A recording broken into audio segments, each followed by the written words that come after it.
د سپېڅلي او مهربانه ذات په سپېڅلي نامه په دې هیله چې جوړ او روغ به یاست. درنو اورېدونکو، نن درته د ناول یوه بله په زړه پورې او د خونده ډکه برخه وړاندې کوم. هیله ده چې تر پایه راسره پاتې سئ او ملتیا مې وکړي.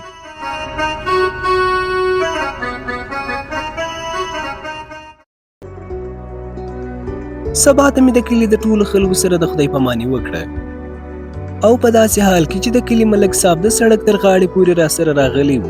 زه د کابل په موټر کې سپور سوم. یوه شپه مې په غزني کې وکړه، بله شپه مې کابل ته ورسوله. په کابل کې مې یو 3 شپې تېرې کړې، بیا کور ته ولاړم.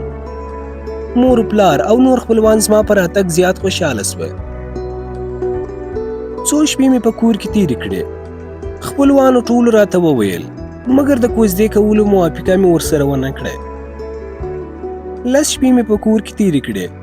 وروسته مې د مور او پلار څخه په دې بانه چې په یوه تاوده ولایت کې په معلمۍ مقرره سوی یم رخصت واخیستی او کابل ته راغلم. په کابل کې په موټر کې سپور سوم او یوه شپه پر لاره بله مې کندهار ته راورسول. په کندهار کې مې یو ښوونکی ملګری پیدا کړ. څو شپې مې له هغه سره تېرې کړې او زمنان مې د شورا وخت د لارې پوښتنه هم ورڅخه وکړه. 6 ورځ وروسته مې د خپل ملګري سره د خدای پاماني وکړه او په موټر کې تر بولدک پورې ولاړم. په بولدک کې مې ډېر زیار وایستی چې شورا وخت د تلو وسیله پیدا کړم، مګر کامیابه نه سوم ځکه شورا وخت سړک نه و تللی، نو موټران هم هغې خواته نه تلل. د بولدک په یوه سماوار کې یوه سړي راته وویل چې ولاړ سه چمن ته، هلته به تر کوټې پورې په ریل ګاډۍ کې ولاړ سې او له هغه وروسته به نوشکي ته ولاړ سې. له نوشکي څخه به بیا په هوسایي سره شورا وخت ته تللی سې ځکه نوشکۍ و شورا وخت ته ډېر نږدې دي. نو مو وړې دا هم زیاته کړه چې تر چمن پورې به زه هم در سره ملګری سم او هلته به نوشکي ته د تګ وسایل هم درته برابر کړم. ما هم ورسره ومنل. ماپښین 2 بجې به وې. نو مو وړې سړي زه د خپل بایسکل تر شا سپور کړم او په یوه ساعت کې په داسې حال کې چې د سرحدي تاڼو په منځ کې تېرېدلو د چمن ښار ته ورسولم. هلته یې یوه هوټل ته وروستم او هوټلي ته یې وسپارلم. هوټلي یوه چاینکه تورې خوږې چای راکړې. ما لا چای نه وې خوړلې چې یو سړی هوټل ته راننوتې. شاوخوا یې وکتل چې پر ما یې سترګې ولګېدې. راغلی، له ما څخه یې پوښتنه وکړه، سړیه ته څوک یې؟ ما وویل، زه مسافر یم. پوښتنه، د کومه ځایه راغلی یې؟ جواب، له افغانستان څخه. پوښتنه، پاسپورټ لرې؟ جواب، یا نه لرم. پوښتنه، نو بې پاسپورټه څنګه راغلی یې؟ زه ورته بې جوابه سوم. د هوټل خاوند ورته وویل، دا یو غریب سړی دی، په خپله خواري او غریبي پسې راغلی دی، ځي کوټې ته چې څه خواري او غریبي وکړي. نو مو وړې سړي یو وار بیا کښته پورته راته وکتل او بیا یې هوټلي ته وویل، د بڼه خو د مزدور بڼه نه ده، دا خو مطلبي سړی ښکاري. هوټلي وویل، یا دا خوارکۍ وګوره او مطلب وګوره، د به څه مطلب وي. سړي یو وار بیا تر پښو پورې وکتم او بیا یې راته وویل، راځه چې تاڼې ته ولاړ سو. هوټلي خوارکۍ ډېرې زارۍ ورته وکړې، مګر هغه ونه منل. زه یې تاڼې ته بوتلم. هلته یو د پولیسو منصبدار ناست و. اول هغه سړی ورغلی، یو څه خبرې یې ورته وکړې، بیا یې زه وروستم. د منصبدار ګوډه پښتو زده وه. پوښتنه یې راڅخه وکړه، ته د کوم ځای یې؟ جواب، د افغانستان یم. پوښتنه، په څه پسې راغلی یې او پاسپورټ ولې نه لرې؟ جواب، په خواري او مزدورۍ پسې راغلی یم. پوښتنه، په څه مزدورۍ پسې؟ جواب، چې هر څه را پیدا سي. پوښتنه، رښتیا خبره وکړه، که نه بیا به ډېر تکلیف در پیښ سي. ما وویل چې رښتیا خبره خو دا ده چې زه شورا وخت ته تلونکی وم، ومې غوښتل چې پر دې لار ورسم. منصبدار په زوره زوره وخندل او تر خندا وروسته یې هغه سړي ته وویل چې زه یې وروستلی وم. شاباس، دا خو رښتیا هم جاسوس دی. ما وویل، زه جاسوس نه یم، ما چې تاسو ته څه وویل هغه رښتیا دي. منصبدار وویل، ښه اوس به رښتیا او درواغ معلوم سي. منصبدار دا خبره وکړه او له ځایه ولاړ سو. زه یو سپایي په کوټه کې واچولم او یو ګړی وروسته یې له کوټې راوایستم او بیا یې هماغه منصبدار ته وروستم. زه چې کوټې ته ورننوتم نوموړي منصبدار په ډېره خوږه او نرمه لهجه راته وویل: زما پر تا زړه خوږېږي، ته چا غولولی یې، ما ته رښتیا رښتیا خبرې وکړه، نو زه به هم نور تکلیف نه درکوم، او که رښتیا راته ونه وایې 14 ورځې به پر تا پرله پسې کاروایي پیلوم. ضرور ده چې ته د اولې ورځې و کاروایي ته طاقت نسې کولی او ټوله کیسه به راته کوې. زه خو وایم راسه بې له وهلو او ټکولو ټوله رښتیا راته ووایه. زه له تا سره ژمنه کوم چې تا خوشي کړم، او که داسې وي چې هلته موږ ته کار وکړې ډېرې پیسې به هم درکړم. ما ورته وویل: زه مسافر یم، ما رښتیا په اول کې درته وویل، زما بله خبره نسته. منصبدار وویل: ګوره زموږ ریمانډ ډېر سخت دی. ما وویل: درواغ خو درته نسم ویلی. منصبدار وویل: چا چې رالیږلی یې ډېرې پیسې به یې هم درکړي وي، هغه روپۍ ما ته راکړه، زه به دې هم خوشي کړم. ما ورته وویل: د څه شي روپۍ؟ منصبدار وویل: ولې جاسوسانو ته خو ډېرې روپۍ ورکوي. ما وویل: نه ماته چا روپۍ راکړي دي او نه زه په جاسوسي پسې راغلی یم، ستاسو دا باور بالکل غلط دی. منصبدار وویل: خاموش خاموش، زه به اوس تا ته در وښیم چې جاسوسي کول اسانه کار نه دی. ما وویل: هو، ظالم ظلم کولی سي، مګر په یاد ولره چې ظلم پایله هم لري او پایله یې ډېره بده وي. منصبدار وویل: سپایو سپایو. د منصبدار د اواز سره 3 تنه پولیسان کوټې ته راننوتل او په داسې حال کې چې یوه پښه یې له بلې پښې سره ووهله او لاسونه یې پر تندي ورته ونیول او د منصبدار د امر منلو ته یې خپله تیاري ښکاره کړه. منصبدار دغو سپایانو ته لا څه نه و ویلي چې یو بل سپایي راننوتي او د سلام د مراسمو تر اجرا کولو وروسته یې منصبدار ته وویل: صاحب 2 آدمی باہر کھڑے ہیں کہ ہم آنا چاہتے ہیں. منصبدار وویل: کہو کہ وہ آئے. سپایي ولاړې او 2 تنه یې له ځانه سره راننایستل. دا 2 تنه یو هغه سړی و چې زه یې له بولدک څخه له ځانه سره راوستلی وم او بل هغه هوټلي و. منصبدار له هغو څخه په پښتو وپوښتل چې د څه لپاره راغلي یاست. هغوی ورته وویل: دا سړی په اسانۍ دی، کوټې ته د خوارۍ او غریبۍ دپاره ځي، دی ګناه نه لري، موږ راغلي یو چې دی راخوشي کړي. منصبدار په ډېر درد ورته وویل: ښه زه اوس پوه سوم او اوس خو بیخي راته ثابته سوه چې دا جاسوس دی او تاسو هم د ده ملګري یاست.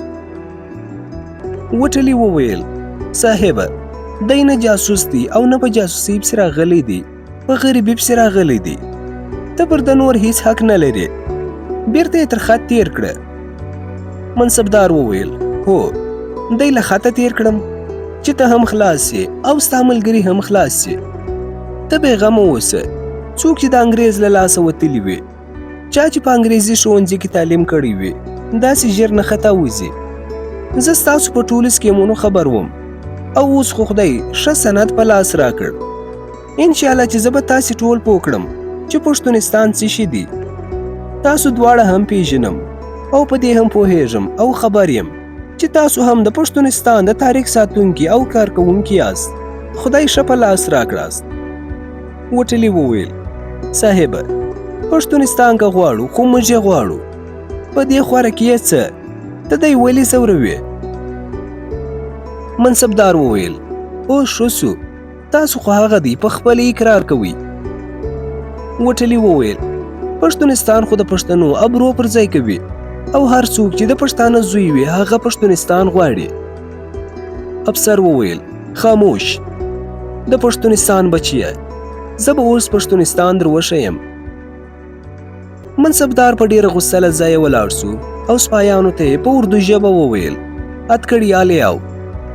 سپایانو سمدستي 3 هتکړۍ راوړې او زموږ درو په لاسو کې یې واچولې. وروسته یې هغه دوه له خونې وایستل او زه او منصبدار یوازې پاته سولو. منصبدار یو ګړی غلی ناست و. وروسته یې سر راپورته کړ او ما ته یې داسې وویل 100 روپۍ لرې؟ ما ورته وویل 1500 افغانۍ. منصبدار وویل ته یې په دونه لوی کار پسې رالېږلی یې او 1500 افغانۍ یې درکړي دي؟ ما وویل زه چا په کار پسې نه یم رالېږلی. منصبدار وویل اوس حال ورولېږه چې روپۍ درته راولېږي. که 10,000 روپۍ راوړې زه به دې هم خوشي کړم. ما ورته وویل زما دلته نږدې څوک نشته چې روپۍ ترې راوغواړم. منصبدار وویل ولې د بولدک حاکم خو د دې ځای 3 میله لرې دی. ما وویل له هغه څخه یې ولې وغواړم؟ هغه خو ما نه پیژني. منصبدار وویل ولې په کار پسې رالېږلی یې او روپۍ نه درکوي؟ ما وویل زه هغه نه یم رالېږلی. ما خو پخوا درته وویل چې زه شوراوک ته روان وم. پوښتنه دغه 2 تنه نور دې څه پیژني؟ جواب یو له بولدکه څخه راسره ملګری سو او هغه بل مې هم دلته په چمن کې وپیژندي. پوښتنه دوی دواړه ستاسو ایجنټان دي؟ جواب زه ایجنټ نه پیژنم چې ایجنټ څه ته وایي. پوښتنه زما مقصد دا دی چې دغه 2 تنه تاسو ته کار کوي؟ جواب د څه شي کار؟ پوښتنه د پښتونستان کار. جواب زه خبر نه یم د پښتونستان د کار خبرې خو هغوی بشپړې درته وکړې. منصبدار وویل هلکه ډېر وخت یې راضایع کړ. تا ته 15 منټه وخت درکوم. که دې حال راته ونه وایي نو زما کاروایي پیلیږي. ما وویل حال خو مې پخوا درته ویلی دی. منصبدار وویل بس 15 منټه وروسته به خبرې کوو. 15 دقیقې وروسته نوموړي افسر خپل پولیسان حاضر کړل او په اردو ژبه یې څه ورته وویل. هغوی هم زه بوتلم او په خونه یې ننیستم. 2 دقیقې وروسته نوموړی افسر راغلی او راته ویل سړیه ولې دونه زحمت پر ځان تېروې؟ اوس لا هم وخت ستا که رښتیا راته ووایې ستا به ډېره په ګټه وي. ما ورته وویل چې شی نه وي زه څه درته ووایم او درواغ خو زه نسم جوړولی. ته زما پر ځای یو څه درواغ راته جوړ کړه.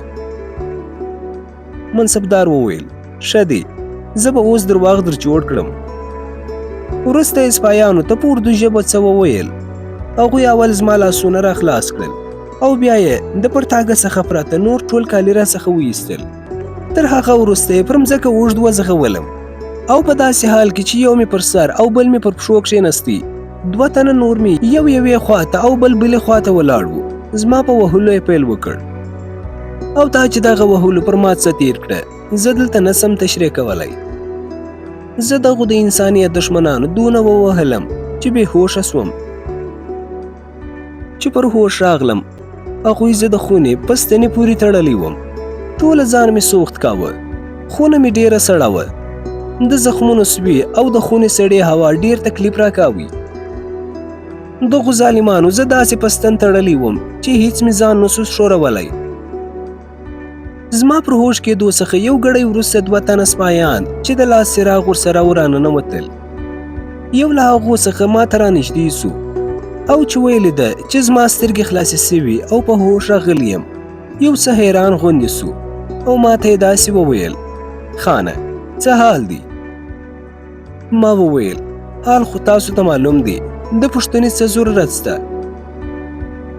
سپایي وویل زه او زما ملګري دواړه پښتانه یو. موږ ستا سره خواخوږي لرو. ما وویل ډېره مننه.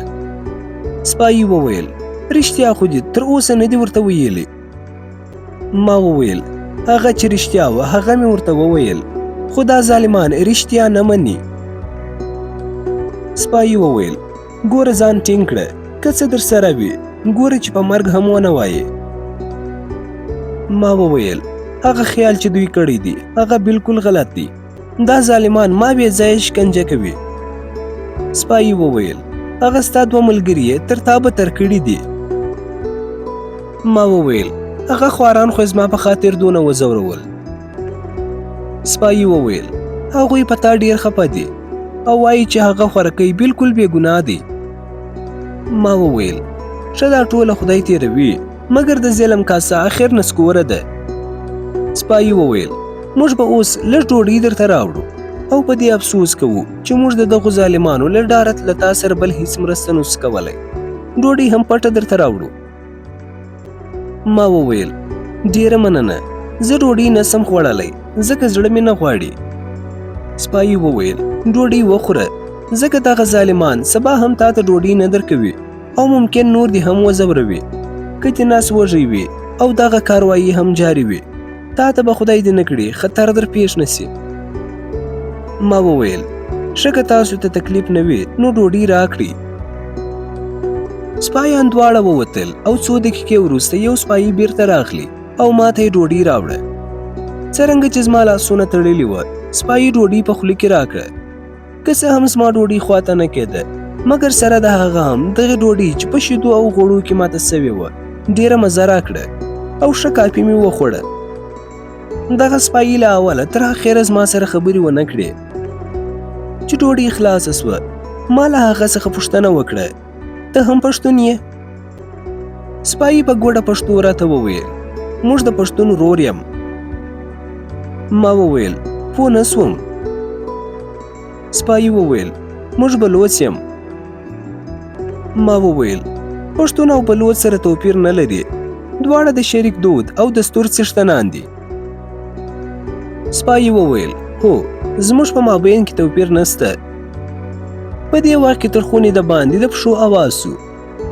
د پښو د اواز سره سم سپایي له ما څخه ډېر چابک لرې سو او ما ته یې صرف دونه وویل چې ځان بې هوښه ونیسه. سپایي له ما څخه لرې سو او د دروازې سره ودرېدی. د خونې د باندې د دوو تنو د خبرو اترو اواز کرار رانږدې کېدی. څو په پای کې د اواز څښتنان د خونې د دروازې وخواته راورسېدل. یو ګړی ودرېدل او سره ویې ویل ښه چې تر اوسه نه دی پر اوښ سوی، پرېږدي، خو ګورئ چې هر وخت په هوښ راغلی ما ته خبر راکئ. په سترګو صاحبه موږ پوره څارنه کوو، مګر ګورئ ټګي ونه کړي او په درواغو ځان بې هوښه وانچوي. ته بېغمه اوسه صاحبه، موږ هم پولیسان یو او بیا تا تعلیم راکړی دی، له موږ سره ټګي نسي کولی. ښه دی زه ولاړم. که دمه یې جوړه سوه بیا یې اقرارول ستونزمن دي. زه د دوی له خبرو پوه سوم چې یو هماغه د پولیسو افسر و چې زه یې وهلی وم او هغه بل هماغه پښتون پولیس و چې یو ګړی د مخه یې زما سره خواخوږي کړې وه.